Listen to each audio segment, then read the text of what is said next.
So, good afternoon. It is Thursday, and I'm not in Beit Shemesh. I'm in Fancy Frockway. Big bar mitzvah this week. My youngest brother, his youngest son. So perfect for Belly, Eliaxarad. So if you're in the area of Marine Park, just keep going. So double parsha. The next week we'll be back on the same schedule. So here in diaspora, the Chukas and Balak, and Eretz Yisrael, we have Balak. And next week, we're Pinchas. And I should, God willing, should be at a bar mitzvah next week.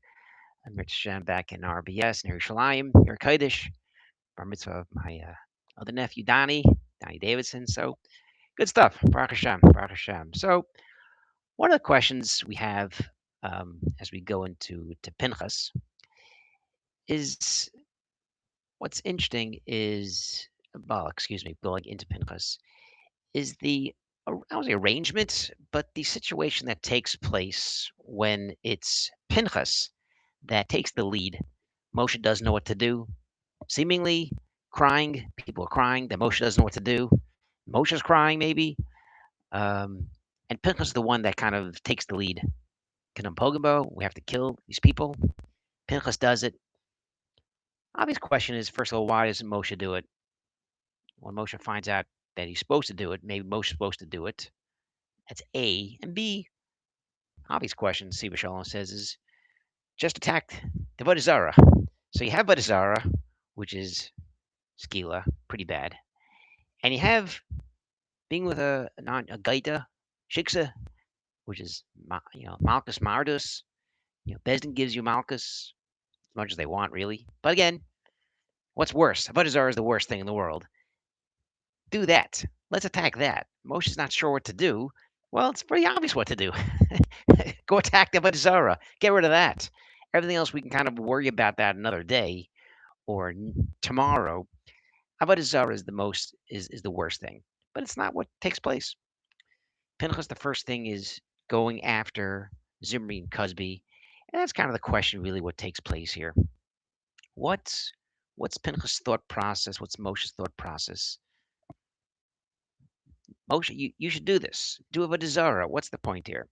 So Siva Shalom has this interesting idea. Siva Shalom, because the Mari Naim doesn't have a piece, have a piece in Balak. So we flip over to Siva Shalom this week, which is pretty exciting stuff. What Bilam and Balak are trying to do is understand they really cannot entice the Jewish people for Avodah Zarah. Maybe 40 years ago, the Egel, that was something that was on their brains. Maybe they weren't sure what to do. 40 years in, these are the new Jews, the new generation, 40 years in. You know what? We have to go for something to have a shot to mess these people up. There's no way we can just go straight from Avodah Zarah. They're too strong. Let's do something a little bit that we could do, trigger them. Arias, seduction. That's the trigger.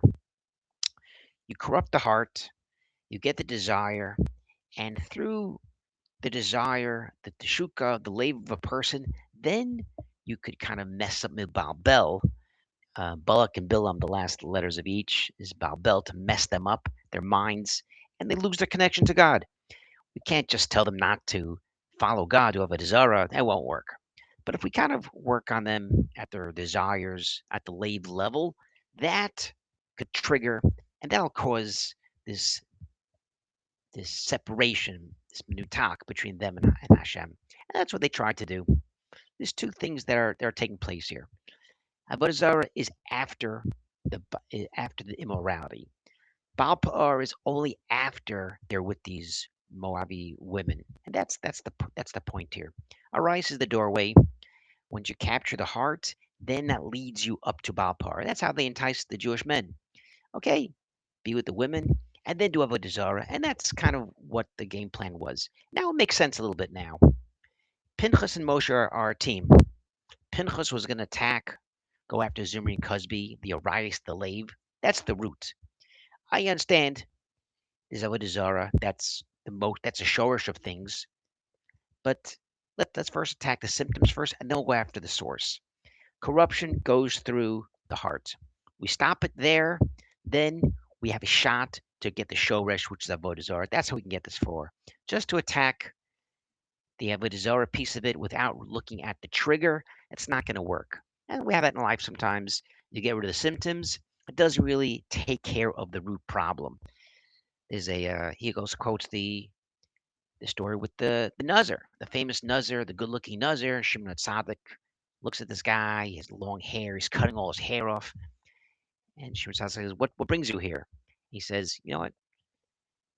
I'm becoming Nazir because I looked in the reflection and I have a trigger. I have a gaiva. Hashem made me really good-looking and my long hair. I knew this was a problem for me. And to do other things, to attack it sideways, not the way to do this. I have to kind of fight this head on." And we see this other concepts as well. Amari and I, Amar Shemesh last year, we spoke about that people take nidarim or fasts as opposed to looking at the issue. Something, I have a lashon hara problem.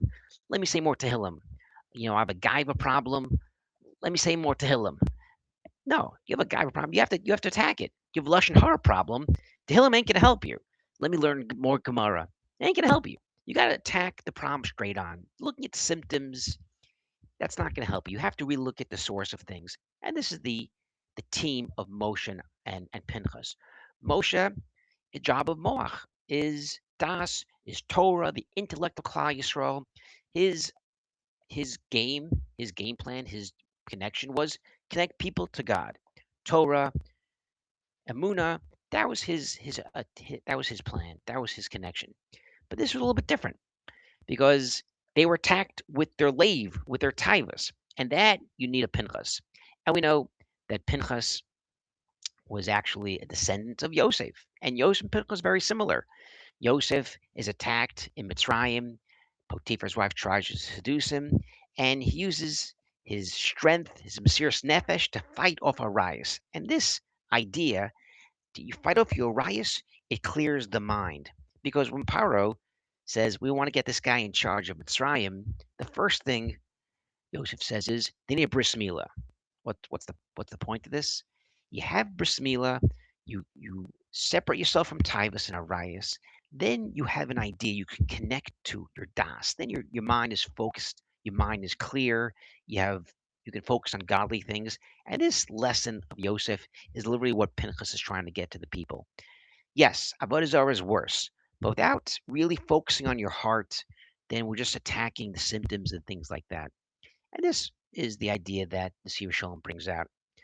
To do these things, Matov Lech Yaakov Mishknasa Yisrael. How great are the tents? And the Sefer Shalom says the two ways to fight this, whether you have Arias issues, you have Amuna issues, there's two ways to do this. Oalecha Yisrael, base Medrash, base Knesses, davening, learning. By taking your emotions and focusing when you go to shul instead of just, okay, I'm at the early minyan, I'm at the fast minyan, I got 20 minutes, I got to get out of here, I got to train. If you kind of put your desires to try to tikkun bad desires, but channeling your emotions to God and tefillah, that's a way to trigger and focus and clear up your desires, your taivas. Bate knesses. And then best medrash. The other way is best medrash. After you daven, or before you daven, focusing on your emuna, your das and Torah. That's the way to trigger that. So if you're having emuna problems, best medrash is for you. That'll get your das more focused. If you have heart issues and shuka and desire issues, channel that in shul. That's the base of medrash, and that's the two things: the lave and the moach. So while Moshe was crying and saying Shema and davening, it was the Pinchas side that was actually doing Mesiras Nefesh for the Klal Yisrael. And these two things are needed. And it's Bedavka with Arias that we see this. This Gemara in Brachos, we covered this last week, where Adbar Ava, he sees his woman not dressed nias, or maybe was shotness, and he grabs this clothing off her and over head or whatever it was, and she's not even Jewish, and he has to pay a huge fine. This idea to be Moshe Nefesh for Arias or things that are improper tznius issues goes a long way.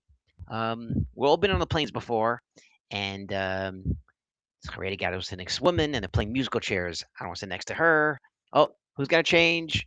Oh, you have the TV on. You're on the plane sometimes. You see them covering the screens, and you could laugh, and you could say, just sit down. Sit down. We've got to take off. Stop again. Justified. You buy your ticket. If you're not, you got to iron that out before. You're holding up 300 people. I get that. But the idea of some people that it's so strong in their minds to be so careful with sneas and touching a woman and looking at things, again, I'm not saying it's worth calling up a plane for it, but it's commendable. Some people don't like the smartphones. They want to go back to the old flip phones. Oh, they're stupid. You know something? There's something to it. There's something to it. If you control your tivus and make serious nefesh for these things, it actually can clear your brain for Amuna and things that are clear for Hashem. And that's really what we're trying to do really on a day basis. Is these two things. We control our tivus, we can clear our passions for Hashem, then our Amuna and our B'tachon is much clearer. We have a greater appreciation for God and a greater connection of Das Torah. And with that, Shabbat Shalom.